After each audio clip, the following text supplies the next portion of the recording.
Hello everyone, welcome to the channel Vaibhav Associates. मेरा नाम वैभव है और इस वीडियो में मैं डिस्कस कर रहा हूँ section 65B of Indian evidence act, जो कि कहता है एडमिसिबिलिटी ऑफ इलेक्ट्रॉनिक रिकॉर्ड्स। तो ये वीडियो एंड तक देखिएगा ताकि आपको ये सेक्शन फुली क्लियर हो जाए, और चैनल को सब्सक्राइब करना मत भूलिएगा और वीडियो को लाइक करना मत भूलिएगा। तो शुरू करते हैं सेक्शन 65B सब सेक्शन 1 से शुरू करते हैं। स्लाइड्स आपके सामने हैं, आप स्लाइड को रीड करिए वीडियो पॉज करके और फिर हम इसको समझते हैं। ये पहले मैं बता दूं कि सारे सब सेक्शंस आपस में इंटरकनेक्टेड हैं, तो इसलिए सभी सब सेक्शंस को समझना हमारे लिए जरूरी है। तो शुरुआत है सब सेक्शन 1। तो वो ये कहता है कि कोई भी इंफॉर्मेशन जो इलेक्ट्रॉनिक रिकॉर्ड के फॉर्म में हो, या प्रिंटेड ऑन पेपर हो, या रिकॉर्ड की गई हो, या कॉपी की गई हो, या स्टोर की गई हो किसी मैग्नेटिक मीडिया में या किसी ऑप्टिकल मीडिया में, ठीक है, किसी ऑप्टिकल डिवाइस में। फॉर एग्जांपल यहाँ पे हम ले लेंगे आपका सीसीटीवी कैमरा हो गया, आपका फोन हो गया। आपका फोन से अगर आप कोई वीडियो रिकॉर्ड करते हैं या कोई आप कॉल रिकॉर्ड करते हैं, तो ये सारी चीजें आपकी कंप्यूटर आउटपुट कहलाएंगी अकॉर्डिंग टू सबसेक्शन 1। और ये computer output shall be deemed a document, यानी कि ये कंप्यूटर आउटपुट एक डॉक्यूमेंट कहलाएगा। तो सबसेक्शन 2 हमें ये बताता है कि कौन कौन सी कंडीशंस ऐसी हैं जो सेटिस्फाई होने पर जो हमारे इलेक्ट्रॉनिक रिकॉर्ड है वो एडमिसिबल होगा कोर्ट के अंदर में। तो ये 4 क्लॉजेस हैं, वो हमें अलग अलग कंडीशंस बताते हैं। तो पहली कंडीशन है कंप्यूटर जो है आपका वो यूज होना चाहिए रेगुलरली। जिस भी डिवाइस में से आप डेटा दे रहे हो, जिस डिवाइस से आप वो रिकॉर्ड दे रहे हो, वो डॉक्यूमेंट आप दे रहे हो, डेटा दे रहे हो, वो रेगुलरली यूज होना चाहिए। बी क्लॉज कहता है information should be regularly fed, यानी कि वो इन्फॉर्मेशन जो हम पेश कर रहे हैं कोर्ट में वो रेगुलरली उसका आना जाना हो उस डिवाइस से, ठीक है। सी जो क्लॉज कहता है वो कहता है कि जो इसका ऑपरेशन है, ऑपरेटिंग इसका प्रॉपरली होना चाहिए, शुड बी ऑपरेटिंग प्रॉपरली, ठीक है। मतलब किसी तरीके की कोई प्रॉब्लम ना हो, कोई दिक्कत ना हो डिवाइस के अंदर में, और प्रॉपरली ऑपरेट हो रहा हो। उसके बाद क्लॉज डी पढ़ते हैं। क्लॉज डी में कहता है इन्फॉर्मेशन जो फेड की गई है, उसमें इन्फॉर्मेशन जो डाली गई है वो in ordinary course of said activities में हुई हो। उसके बाद अब आगे बढ़ते हैं हम सबसेक्शन 3 की ओर। तो सबसेक्शन 3 हमें 4 क्लॉजेज हैं सबसेक्शन 3 में, वो हमें बताता है। पहला क्लॉज कहता है अगर कोई कॉम्बिनेशन ऑफ कंप्यूटर्स है तो वो कॉम्बिनेशन ऑफ कंप्यूटर्स एक कंप्यूटर माना जाएगा, एक कंप्यूटर आउटपुट माना जाएगा।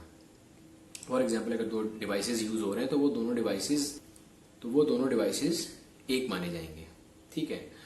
उसके बाद बी क्लॉज की बात करते हैं तो कहता है different computers operating in succession.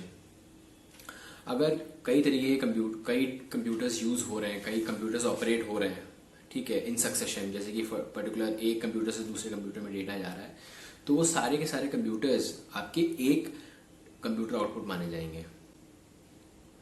उसके बाद सी कहता है different combination of computers operating in succession. यहाँ पे भी वही बात है, कई सारे कंप्यूटर्स, कई बार हमने देखा है एक नेटवर्क होता है जिसमें कई सारे कंप्यूटर्स होते हैं, जैसे कि मेन कंप्यूटर से जुड़े हुए काफी कंप्यूटर्स होते हैं, ठीक है। तो वो सारे कंप्यूटर्स का डेटा जो है वो एक माना जाएगा, एक कंप्यूटर आउटपुट माना जाएगा। डी बात करता है अदर मैनर, अगर कोई और मैनर है जैसे कि सक्सेसिव ऑपरेशन में, तो उसे भी हम यही मानेंगे कि वो एक कंप्यूटर आउटपुट ही है। तो अब शुरू करते हैं सबसेक्शन 4। पहले आप स्लाइड में देख लीजिए, उसके बाद हम आगे बढ़ते हैं। तो सबसेक्शन 4 बात करता है सर्टिफिकेट के बारे में। ये बहुत इंपॉर्टेंट एस्पेक्ट है। तो सर्टिफिकेट यानी कि प्रमाण पत्र, हिंदी में कहेंगे इसे, यहाँ पे रिक्वायर्ड होता है अगर आप कोई इलेक्ट्रॉनिक एविडेंस पेश करते हैं कोर्ट के अंदर में। तो पहला क्लॉज ये कहता है आइडेंटिफाइंग।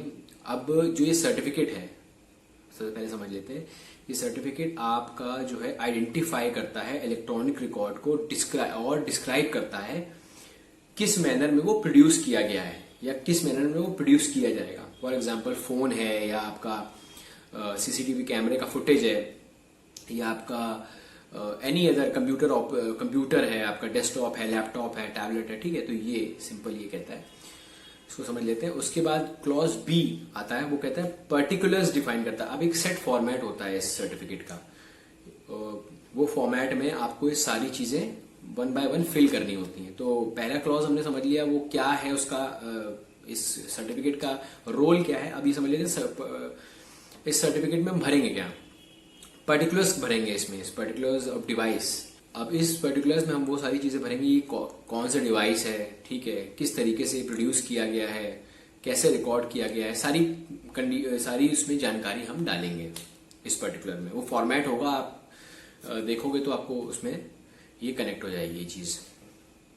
ये एक सेट फॉर्मेट है, उस सेट फॉर्मेट में सारी कंडीशंस फिल की जाएंगी। अब यहाँ पे क्लॉज सी की तरफ बढ़ते हैं। क्लॉज सी कहता है कि सब सेक्शन 2 की सारी कंडीशंस, पहली चीज तो सेटिस्फाई होनी चाहिए, उसके बाद उस सर्टिफिकेट को ड्यूली साइन होना चाहिए उस पर्टिकुलर डिपार्टमेंट के ऑफिसर्स के द्वारा, उस डिपार्टमेंट के अधिकारी द्वारा, रिस्पॉन्सिबल जिनके पास एक ऑफिशियल पोजीशन हो, वो इसे ड्यूली साइन करेंगे, ऑथराइज करेंगे एज एन ऑथराइज सिग्नेटरी, ठीक है। तब ये जाकर के एडमिसिबल होगी, तब ये एक आपका डॉक्यूमेंट जो है कोर्ट के अंदर में एडमिसिबल होगा।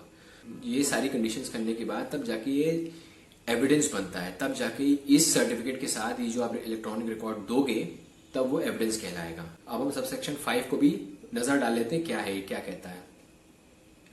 स्लाइड्स आपके सामने, आप इसको रीड कर लीजिए। इसका पहला क्लॉज ये कहता है कि जो भी इंफॉर्मेशन किसी भी कंप्यूटर में सप्लाई की जाएगी वो एक एप्रोप्रिएट फॉर्म में होनी चाहिए, ठीक है।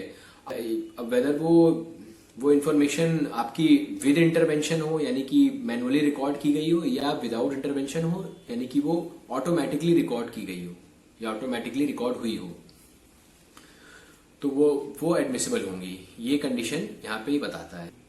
तो क्लॉज भी कहता है अगर कोई डिवाइस यूज हो रहा है किसी पर्टिकुलर एक्टिविटी के लिए इन इट्स ऑर्डिनरी कोर्स, तो अगर किसी दिन वो एक्टिविटी नहीं होती है तो वो जो डिवाइस है वो अपना काम करता रहेगा, वो उसका जो काम है स्टोरिंग या प्रोसेसिंग इंफॉर्मेशन, वो उसी तरीके से माना जाएगा कि वो उस एक्टिविटी के लिए यूज किया गया है। ये क्लॉज भी ये कहता है। तो क्लॉज सी कहता है कि अगर कोई पर्टिकुलर कंप्यूटर आउटपुट है, यहाँ पे हम कंप्यूटर आउटपुट का मतलब इलेक्ट्रॉनिक रिकॉर्ड ही समझ रहे हैं, ये हमने सबसेक्शन 1 में समझ लिया था। तो वो अगर डायरेक्टली रिकॉर्ड किया गया हो या किसी इक्विपमेंट से रिकॉर्ड किया गया हो, ठीक है, जो भी इसका क्लॉज ये बोल रहा था, तो वो हम दोनों ही फॉर्म में हम उसे कंप्यूटर आउटपुट ही मानेंगे। तो यहाँ पे जो एक्सप्रेशन लगा हुआ है वो भी हम समझ लेते हैं क्या कहता है। तो ये कहता है कि अगर यहाँ पे कोई अदर इंफॉर्मेशन वर्ड जो यूज हो रहा है बार बार, वो अदर इंफॉर्मेशन हम डिराइव करते हैं किसी कैलकुलेशन, कंपैरिजन या किसी और अदर प्रोसेस से प्राप्त की गई जानकारी, यानी कि उन कैलकुलेशन, कंपैरिजन या किसी अदर प्रोसेस से हमने अगर कोई इंफॉर्मेशन डिराइव की गई है, हमने डिराइव की है, तो वो इंफॉर्मेशन अदर इंफॉर्मेशन कहलाएगी और कोई अलग से इंफॉर्मेशन नहीं आएगी, ठीक है। अब हम आगे बढ़ते हैं, हम इसके केस लॉ समझ लेते हैं जो कि बहुत ज्यादा इंपॉर्टेंट है यहाँ पे। जो पहला केस है 2014 का केस है, अनवर पीवी वर्सेस पीके बशीर।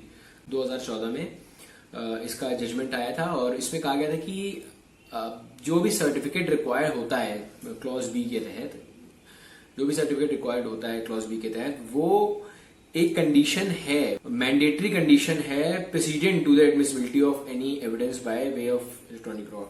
मतलब अगर आपको इलेक्ट्रॉनिक रिकॉर्ड पेश कर रहे हैं, कोर्ट ने ऐसा कहा था, अगर आपको इलेक्ट्रॉनिक रिकॉर्ड पेश कर रहे हैं तो आपको ये सर्टिफिकेट लगाना ही पड़ेगा। ये 2014 में केस, इस केस में कहा गया। अब 2018 आगे बढ़ते हैं, ये केस पहले जान लेते हैं क्या है। Shafi Mohammad versus state of Himachal Pradesh 2018 का केस है। तो इस केस में कहा गया था कि जो सर्टिफिकेट प्रोवाइड किया जाता है या प्रोवाइड करना होता है कोर्ट को एक इलेक्ट्रॉनिक डॉक्यूमेंट के साथ, वो काफी प्रोसीजरल है और वो रिलैक्स हो सकता है in the interest of justice. अब यहाँ पे कोर्ट ने कहा है कि जो हम जस्टिस की बात कर रहे हैं, जस्टिस जस्टिफाई अगर कहीं हो रहा है तो हमें इसे इलेक्ट्रॉनिक एविडेंस की जरूरत, इलेक्ट्रॉनिक रिकॉर्ड की, इस इलेक्ट्रॉनिक सर्टिफिकेट की जरूरत नहीं है, ऐसा उस केस में कहा। और वो कंडीशन क्या है, वो कंडीशन ये है कि अगर किसी पार्टी के पास वो इलेक्ट्रॉनिक जो रिकॉर्ड है या वो जो कंप्यूटर आउटपुट है वो उनके पास नहीं है, वो उनके पोजीशन में नहीं है और किसी और के पोजीशन में है, तब यहाँ पे इलेक्ट्रॉनिक सर्टिफिकेट के बगैर वो एडमिसिबल हो जाएगा। ऐसा कोर्ट ने 2018 के केस में कहा। तो उसके बाद 2020 का जो केस है, वो जो अभी आप स्क्रीन के सामने देख रहे हैं, तो जो लेटेस्ट जजमेंट है इस सेक्शन पे, उसमें काफी चीजें क्लैरिफाई हो जाती हैं।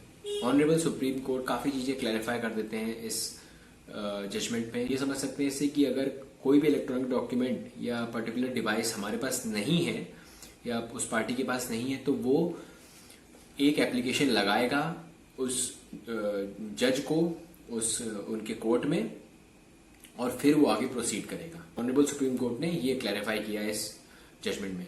दूसरा क्लैरिफिकेशन आया कि अगर ओरिजिनल डॉक्यूमेंट अगर आपके पास है तो आपको इसके लिए कोई पर्टिकुलर इलेक्ट्रॉनिक सर्टिफिकेट देने की जरूरत नहीं है। आप खुद विटनेस बॉक्स में आ करके प्रूव कर सकते हैं कि वो आपकी पोजीशन में है और किस तरीके से आपने डेटा रिकॉर्ड किया है, किस तरीके से वो यूज में आया है, और बाकी सारी इन्फॉर्मेशन आपको इसके लिए विटनेस बॉक्स में एंटर करना होगा, जो भी पार्टी होगी, और वो यहाँ पे वो प्रूव कर सकते हैं।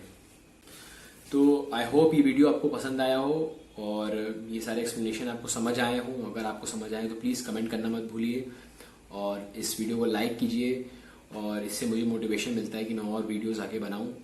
और अगर आपको मेरी ये चैनल पसंद आ रही है तो प्लीज़ सब्सक्राइब कर लीजिए।